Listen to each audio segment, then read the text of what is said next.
कि हम इंडियंस की एक बहुत बुरी आदत है ना कि हमारे यहाँ हमारे कोई पूर्वज कुछ कहेंगे, कोई कुछ कहेगा तो उसकी बात पे हमें भरोसा नहीं होता। लेकिन अगर वही बात मुस्लिम्स में ही ये भर दिया जाता है कि नहीं तुम सूर्य नमस्कार नहीं करो।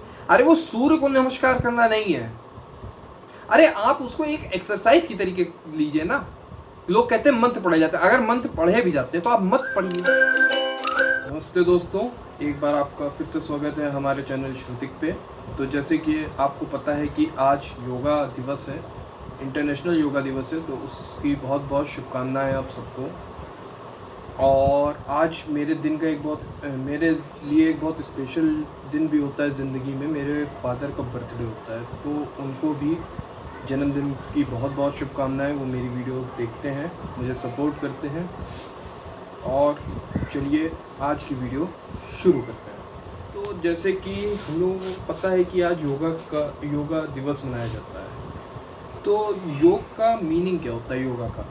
तो एक्चुअली जो वर्ड योगा इंग्लिश में बोलते हैं वो संस्कृत के एक शब्द योग से आता है। योग का मतलब होता है, या आप कह लीजिए कि योग मीन्स टू योग का जो मतलब है कि उसका जो प्राइम एम है वो है कि यूनियन ऑफ बॉडी, शरीर, मतलब एकता किस चीज़ की?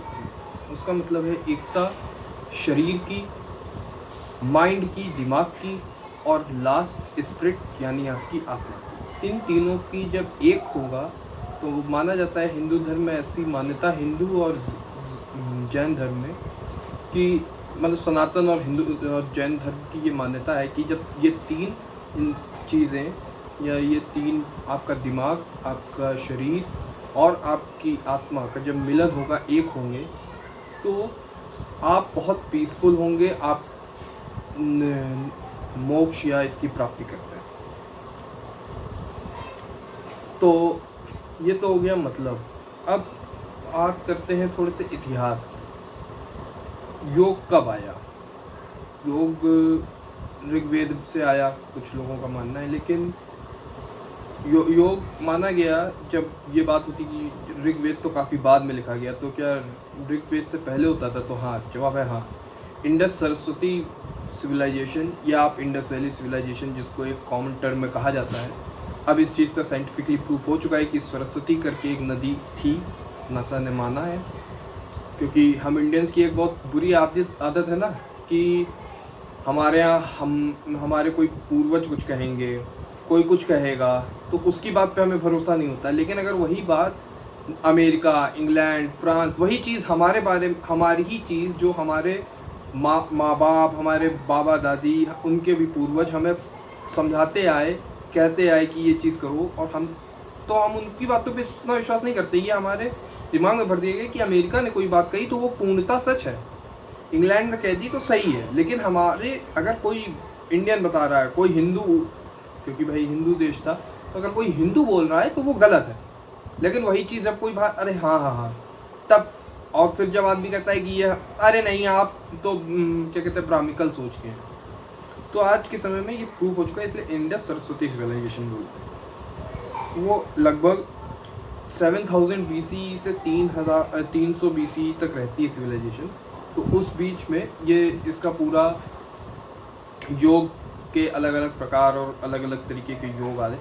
उसके बाद होता ये है कि फिर ऋग्वेद लिखे जाते हैं। भाई हम लोगों की मान्यता है, जो आप अगर सनातन धर्म के हिसाब से मानिए, तो सनातन धर्म के हिसाब से वेद लाखों साल पहले आ चुके थे, लाखों करोड़ों साल पहले। और अगर जो सो कॉल्ड लिबरल्स या लेफ्टिस्ट राइटर्स हैं उनकी मानते हैं तो 5000 साल पहले आए। तो वेद पुराण में ऐसे है। लेकिन जो सिस्टमेटिक एक बनाया गया कि क्या सिस्टम होना चाहिए, भाई कोई एक करने की तरीका होता है। अब जैसे गाड़ी स्टार्ट करने के लिए आप लोग, चोर भी तो स्टार्ट करते हैं, लेकिन वो चाबी से तो स्टार्ट करते नहीं हैं, वो दूसरे तरीके से स्टार्ट करते हैं। तो वो भी तो एक तरीका हो गया अगर आप माने तो। एक जो सिस्टमेटिक तरीका माना गया वो पतंजलि के योग सूत्रों से आया। जब पतंजलि करके जो महर्षि हुए, उन्होंने जब सूत्र लिखे योग के, उससे एक सिस्टमेटिक तरीका आया जिसको कि बोला गया पतंजलि योग सूत्र, उससे योग का एक सिस्टमेटिक तरीका एक चालू हुआ।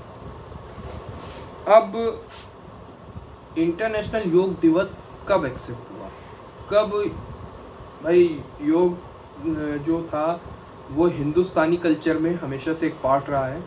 मैं बच्चा था तब से मेरे फादर, जैसे अब भाई रोज़ स्कूल जाना होता था, तो जब तक छोटे थे तो ये था कि बस से जाते थे, तो बस सब सुबह आ जाती थी। अब 8 बजे का स्कूल होता था तो मैं 6:30 बजे में बस आ जाती थी, क्योंकि उसको और जगहों से बच्चे लेने होते थे।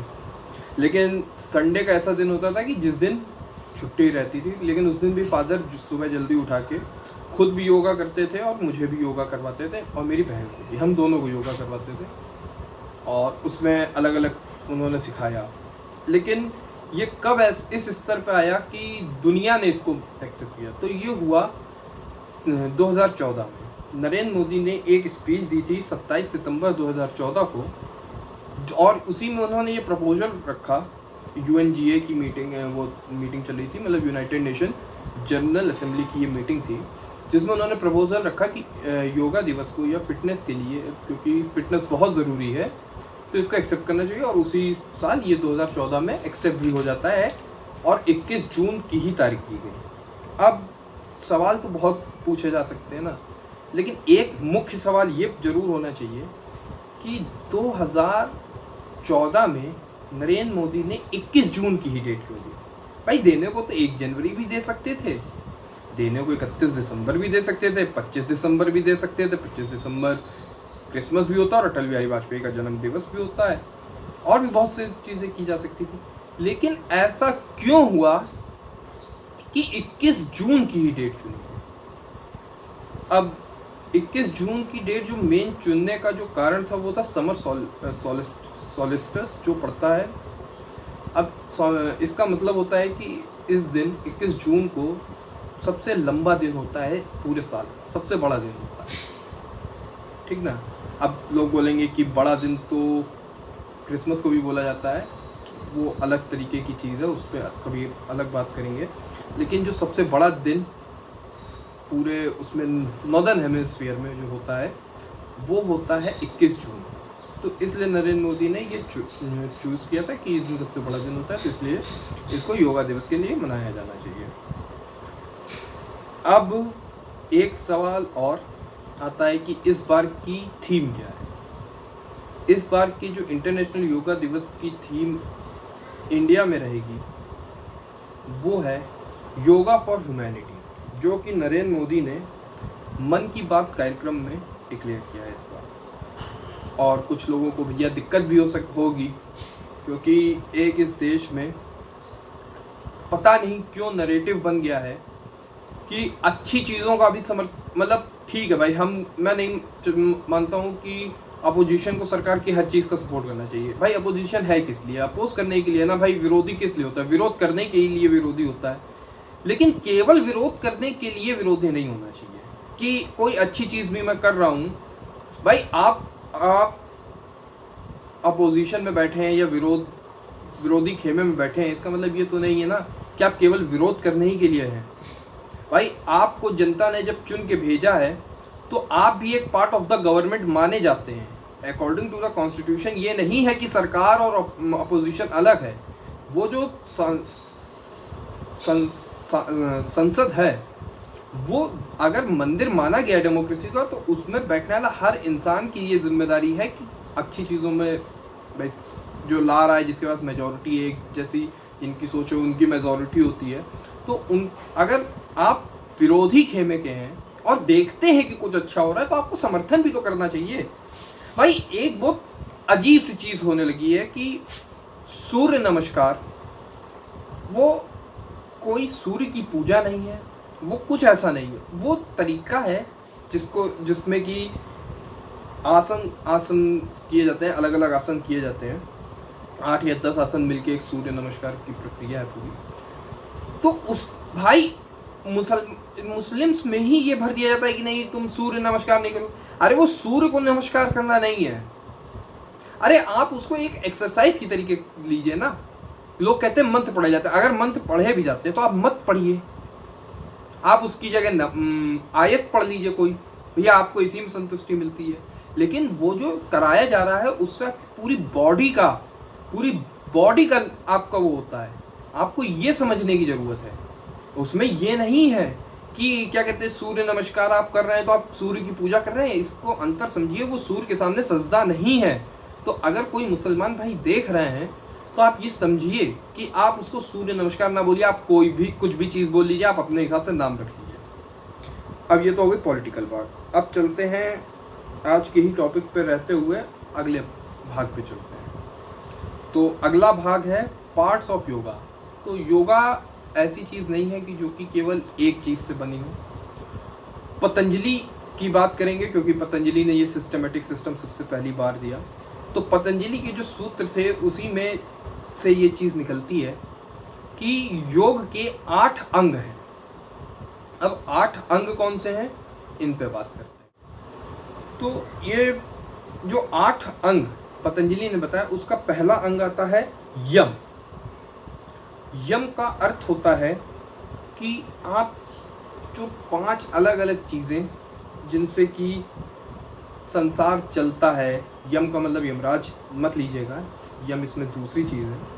तो जो मॉरल ऑब्जर्वेंस है वो रखना, वो कैसे रखी जाए। तो इसी के ये जो पहला भाग है इसके 5 सब डिविजन्स हैं। 5 क्योंकि 5 मॉरल ऑब्जर्वेंस माने गए। पहला है अहिंसा, दूसरा है सत्य, तीसरा है अस्तेय, चौथा है ब्रह्मचर्य, मतलब कि आप भाई शादी या संसारिक वो नहीं करेंगे, और 5वां है अपरिग्रह। यम एक बड़ी अच्छी प्रक्रिया है, ये शुरुआत है योगा की, इससे शुरुआत मानी जाती है, पहली लेडर मानी गई है यम को योग में घुसने की। फिर आता है नियम। अब किसी भी चीज़ को करने के लिए नियम होते हैं कुछ, और उन नियमों के लिए जो योग में माना गया है, सबसे बड़ा माना गया खुद पे कंट्रोल। आपको सेल्फ पे कंट्रोल होना चाहिए, और उस सेल्फ कंट्रोल करने के लिए 5 चीज़ें बताई गई कि ये 5 चीज़ें करी जाएंगी तब आपके ऊपर सेल्फ कंट्रोल आएगा। पहला शौच या सफाई, क्लीनलीनेस जिसे बोलते हैं। दूसरा है संतोष। संतोष मतलब आपके अंदर संतोष क्या होता है कि जो है उसमें आप सुखी रहें, आपके पास जो है आप उसमें खुश हैं, ये संतोष। तीसरा है तप। भाई किसी भी चीज़ को पाने के लिए आपको मेहनत या वो करनी पड़ती है तो उसको तप बोलेंगे। तो आपको तप करना पड़ेगा। अगर आपको अपनी जो बॉडी है, जो दिमाग है और जो सोल है उसको मिलाने के लिए आपको हार्डवर्क ही करना पड़ेगा, क्योंकि इस संसार में कोई भी चीज़ बैठे बिठाई नहीं मिलती है। प्यासे को प्यास लगती है तो उसको कुएं के पास जाके कुएं से पानी निकालना पड़ता है, तभी उसकी प्यास बुझेगी, नहीं तो फिर बैठे रहने से तो प्यास नहीं बुझती है। फिर है स्वाध्याय, आपको स्वाध्याय करना पड़ेगा। फिर है ईश्वर प्राणिधान, आपको ईश्वर में आस्था रखनी पड़ेगी, तभी आप इस तरीके से एक तरीके से भाई, क्योंकि बॉडी और दिमाग सब जानते हैं लेकिन आत्मा होती है, बहुत से लोग मानते हैं बहुत से लोग नहीं मानते हैं, तो आपको ईश्वर पे भी तो भरोसा रखना पड़ेगा ना। तीसरा जो उनका अंग है योग का पतंजलि के हिसाब से, वो है आसन। अब आसन क्या है, आसन क्या होगा, तो आसन है जो फिजिकल एक्टिविटी आप करेंगे। भाई आपकी बॉडी को क्या करना चाहिए, माइंड से और सोल से या आपकी स्पिरिट से या आपकी आत्मा से मिलने के लिए, तो उन बॉडी के कुछ पोस्चर बनाए गए, कुछ वो बनाए गए जो आप कोशिश करेंगे या आप मेहनत करेंगे तो वो आसन होते हैं जो फिजिकल एक्टिविटी आप करेंगे, जिससे कि आपकी बॉडी मिल सके, तो इसको बोलते हैं आसन। इसके बाद है प्राणायाम। प्राणायाम क्या होता है, तो प्राणायाम केवल एक एक्सरसाइज नहीं, लोग उसको एक्सरसाइज मान लेते हैं कि सांस खींचना छोड़ना। प्राणायाम के भी कई पार्ट हैं, आप कई तरीक़ों से प्राणायाम करते हैं, उसके भी कुछ नियम कायदे कुछ और भी चीज़ें होती हैं। तो प्राणायाम बेसिकली जो लोग बोलते हैं, हाँ ब्रीथिंग एक्सरसाइज आप जो लोग कहते हैं, लेकिन वो मेनली होता है to control the flow of prana. प्राण मतलब vital life, vital life force, जो आपकी ज़िंदगी की सबसे एसेंशियल चीज़ है, एसेंशियल फोर्स है, उसको कंट्रोल करना, उसके फ्लो को कंट्रोल करना। क्योंकि एक जो थ्योरी आज साइंस ने लगभग प्रूफ की है, और जो चीज़ सनातन धर्म में बहुत पहले से लिखी है, कि हर जीव की सांसें गिनती की होती है। तो अगर आप अपनी उस सांस को कंट्रोल कर ले जाए, जैसे कि आप एक चीज़ मानिए, एक, मैं इसको दूसरे तरीके से समझाता हूँ, इस तरीके से तो नहीं, एक बॉल को आप फेंकेंगे तो वो कितने दूर तक जाएगी, ये बात वो होती है कि आपने कितनी तेज से वो बॉल फेंकी है, कितने फोर्स से भेजी, और उसमें फोर्स कितनी उस बॉल में। इसी तरीके अब मान लीजिए आप 10 आइटम लीजिए, 10 को सेम फोर्स से आप फेंकिए, लेकिन 10 अलग अलग हो, कोई थोड़ा मोटा हो, कोई थोड़ा हल्का हो, तो वो चीज़ कोई ज़्यादा दूर जाएगा, जो हल्का होगा वो दूर जाएगा, जो जितना भारी होगा वो उतने कम दूर तक जाएगा। इसी तरीके जो हर प्राणी में सांस सेम है, इसीलिए इसको वाइटल लाइफ फोर्स बोला गया। जब माना जाता है कि ये जो सांसें हैं, ये आपको काम कराने, आप कब तक जिएंगे इसका होता है। तो जब तक ये फोर्स आप कोई जल्दी यूज़ करेगा तो जल्दी मर जाते हैं लोग, ऐसा मानना है। और जो जितना धीमे, जैसे कि हाथी या जो भी भारी जानवर होते हैं, इन या जो ऐसे लोग होते हैं जिनकी लाइफ एक्सपेक्टेंसी बहुत कम होती है, वो क्या होता है, जैसे कुत्ता बहुत तेज़ दौड़ता है, तो वो सांसें जल्दी जल्दी लेगा, जब भी वो भाग कर आएगा, हांफेगा, तो उसकी लाइफ एक्सपेक्टेंसी कम है। लेकिन वही कोई और लोग हैं जो कि जिनके पास ज़्यादा मेहनत नहीं करते, तो वो सांस कम लेते हैं, उनकी एनर्जी उनको क्योंकि कम बनानी होती है, तो उनकी लाइफ एक्सपेक्टेंसी बढ़ती है। इसलिए प्राणायाम, कि जब आप अपनी सांसों को कंट्रोल कर लेंगे, जब आपको जितनी ज़रूरत है आपने इस पर इतना कंट्रोल कर लिया, तो आपकी लाइफ एक्सपेक्टेंसी बढ़ेगी। प्राणायाम के बाद आएगा प्रत्याहार। प्रत्याहार का मतलब क्या है, वासनाओं की ओर जो इंद्रियां गमन करती है, उनकी इस गति को अपने अंदर ही लौटाना आत्मा की तरफ, और उसको एक स्थिर रखना, उसको स्थिर रखने का प्रयास को हम लोग प्रत्याहार कहते हैं। मतलब जैसे मान लीजिए हमारे अंदर बहुत सी फीलिंग्स होती हैं, हमारे अंदर बहुत सी भावनाएं होती हैं, हम वो एक्सप्रेस करेंगे, कहीं और करेंगे तो वो दूसरी, लेकिन हमें उनको कंट्रोल रखना, उस पर कंट्रोल करना, इस चीज़ को कहते हैं प्रत्याहार। क्योंकि जब आप इस पे कंट्रोल करना सीख जाएंगे, अपनी सेंसेस को कंट्रोल करने लगेंगे, तब आप जाके आप जब हर एक उसमें एक समान रहेंगे, तब आपके अंदर संतोष आएगा, तब आपके अंदर शांति आएगी, तब आप कहीं पे भी मन लगा पाएंगे, कहीं एक जगह पे आप कर पाएंगे। वरना इंसान का तो दिमाग और मन ऐसा होता है कि चारों तरफ घूमता रहता है। भाई कोई अच्छी लड़की दिख रही है, यार ये लड़की हमको मिल जाए, कहीं किसी के पास बहुत पैसा है तो उसके पास बहुत अच्छी लाइफ स्टाइल है, यार ऐसी लाइफ स्टाइल मेरी भी हो, यार ये गाड़ी मेरे पास भी हो। लेकिन जब आप सब पे कंट्रोल कर लेंगे, कि आपके सामने से मर्सिडीज़ निकले, रोल्स रॉयस निकले, या आपके सामने से स्विफ्ट निकले, आपके लिए तीनों एक हो, आपके लिए सब कुछ एक हो, ठीक है यार, तब आप किसी एक तरफ पे फोकस कर पाएंगे, आप किसी एक चीज़ को देख पाएंगे। इसलिए प्रत्याहार किया जाता है। फिर आता है जो छठा अंग आता है, वो है धारणा।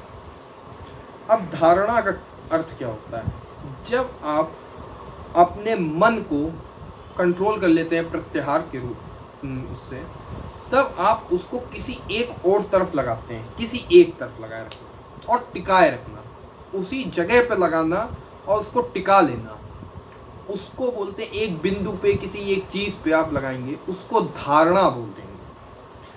और धारणा जब आप करने लगे जाएंगे, जब आप किसी एक चीज़ पे कंसंट्रेट करना सीख जाएंगे, तब आएगा सातवां अंग मतलब ध्यान, या ध्यान कंसंट्रेशन। अब कंसंट्रेशन और ध्यान अलग अलग होते हैं। ध्यान क्या होगा, जब आप धारणा में लीन हो गए और आपको उसके सिवा कुछ दिखना ही बंद हो जाए, मतलब जैसे आपने एक तरफ ध्यान लगा लिया, लोग कहते हैं ना ध्यान में बैठे साहब, तो ध्यान में लगे होने का मतलब क्या है कि अगर कोई अपने काम कर रहा है तो आप ऐसे भी लोग देखेंगे अपने आसपास जो काम कर रहे हैं वो अपना ही काम करते रहेंगे, उनके बगल में कहिए कुछ भी हो जाए, मर्डर हो जाए, वो सुनेगा ही नहीं अगला। उसको कहते हैं ध्यान में लीन होना, उसको कहते हैं वो ये इतना ध्यान में, अपने काम में इतना ध्यान में हो जाता है कि इसको अगल बगल का मतलब नहीं रहता है। ये होता है ध्यान। और जब आप ध्यान को प्राप्त कर लेंगे तो आखिरी आता है, आखिरी स्टेप योग का, वो होता है समाधि। समाधि बहुत बड़ी उपलब्धि होती है जो कि बहुत कम लोग कर पाते हैं। और इसमें होता क्या है कि अपने आप का भी अस्तित्व खत्म हो जाए, कि आप बैठ गए काम करने, आप काम कर रहे हैं तो आप इतने काम में लीन हो जाएं, आप काम में इतना बिजी हैं कि अपने आप को भी भूल जाए। भाई इंसान ध्यान हो सकता है लगा ले, ध्यान लगाना बहुत इजी चीज़ है, क्योंकि इजी तो नहीं है लेकिन ध्यान में ये है कि कम से कम चांसेस ज़्यादा हैं कि भाई ध्यान लगा के बैठना है, हमें दूसरों की चीज़ों को इग्नोर करना है, तो पहले हो सकता है आवाज़ आती रहे, लेकिन फिर कुछ टाइम बाद जब काम में बहुत आदमी ध्यान लगा के करता है तो वो दूसरों की चीज़ें भूल जाता है, लेकिन वो अपने आप को नहीं भूल पाता, क्योंकि भाई काम कर रहा है, उसको भूख प्यास तो लगेगी। लेकिन जिस दिन उसने इस चीज़ पे कर लिया कि उसको भूख लग रही, उसके शरीर को उसको पता ही नहीं चल रहा है, उस चीज़ को समाधि बोलते हैं, इस चीज़ को समाधि बोलते हैं। और ये प्राप्त करना बहुत बड़ी चीज़ होती है। मतलब आप शायद ही किसी को सुनेंगे कि समाधि ली या समाधि वो की, क्योंकि ये बेसिकली केवल साधु संत कर पाते हैं, जो कि सच में अपना घर बार सब छोड़ के योग के उसमें अलग अलग योग अलग अलग तरीक़ों से होता है, अलग अलग मार्गों से होता है। प्रोसीजर सेम है, यही 8 तरीके हैं, बस उनको करने का तरीका अलग अलग। जैसे हमारे मठ हैं तो उनमें अलग अलग तरीके से हैं कि आप अलग अलग ढंग से, उसी एक लक्ष्य एक है, एम जो लक्ष्य है वो एक ही है, लेकिन उसमें जाने के रास्ते अलग हैं। तो वो आप जैसे चाहिए वैसे फॉलो कर सकते हैं। आसन आपको जो पसंद हो आप वो अपना सकते हैं। आपको सच के लिए बहुत सी चीज़ें हैं। अब कुछ बात करते हैं योग की। तो भाई देखो, ये वीडियो सुबह शूट की मैंने। आज मैं सुबह उठा जल्दी और उसके बाद सबसे पहले मैंने योग करा। रोज़ योग करता हूँ, ये कहने की ज़रूरत नहीं है, रोज़ योग करता हूँ। और योग में मैं कुछ आसन करता हूँ जो कि मैं चाहूँगा सबको करना चाहिए। एक तो सूर्य नमस्कार जरूर करना चाहिए, उसमें पूरी बॉडी की एक्सरसाइज हो जाती है और हार्डली 5 से 10 मिनट लगते हैं। दूसरी एक्सरसाइज मैं जो फॉलो करता हूँ वो है रस्सी कूदना, बहुत अच्छी एक्सरसाइज है वो भी। तीसरी चीज़ जो मैं सबसे पहले करता हूँ, जो सबसे पहली एक्सरसाइज मैं करता हूँ वो है प्राणायाम। दूसरा मैं क्रमवार में बता रहा हूँ इस बार तो। और दूसरा उसके बाद थोड़ी देर ध्यान लगाने बैठता हूँ। और सच में आप ध्यान लगाने बैठेंगे तो बहुत अच्छा, आपको मज़ा भी आएगा और बहुत अच्छा लगेगा, बहुत लाइट फील होता है। मैं हार्डली 10 मिनट ध्यान लगा पाता हूँ, मतलब बिल्कुल एकदम बैठ के और एकदम वैसे हो के हार्डली 10 मिनट मुझसे हो पाता है। लेकिन उस 10 मिनट के बाद जब मैं आँख खोलता हूँ और वापस आता हूँ, वापस आने का मतलब जब मैं अपने सब जहाँ एक जगह पे एक चीज़ पे कंसंट्रेट करके काम कर रहा होता हूँ, जो है केवल ध्यान लगाना, उसका लाइट फील होता है। मेरी बॉडी एकदम से लगता है कि यार कुछ हल्का सा बहुत भारी बोझ था जो निकल गया। उसके बाद मैं सूर्य नमस्कार की सारी एक्सरसाइजेस करता हूँ, फिर थोड़ी देर रस्सी कूदता हूँ, फिर अपना बैठ और फिर दिनचर्या चलती है। और सच मानो सब लोग योग करना शुरू करो। ज़रूरी नहीं है कि सारी 8 स्टेजेस करो, तुम आसन भी कर सकते हो केवल, क्योंकि हर कोई जिम नहीं जा सकता है। जिम जाने भाई अगर बॉडी 6 पैक और वैसे चाहिए तो हाँ शायद आपको वहाँ जाना पड़े, लेकिन बाकी अगर यार फिट तो रहना ही है ना, तो योग करो सिंपल, जो घर में हो जाएगा। ना इंस्ट्रक्टर की ज़रूरत है ना कुछ, यूट्यूब पे बहुत सारी वीडियोस पड़ी हैं। बाकी जो भी इस वीडियो के बारे में सबकी थॉट हो वो कमेंट सेक्शन में बताइएगा। इसी के साथ ये वीडियो यहीं ख़त्म करते हैं। Bye bye.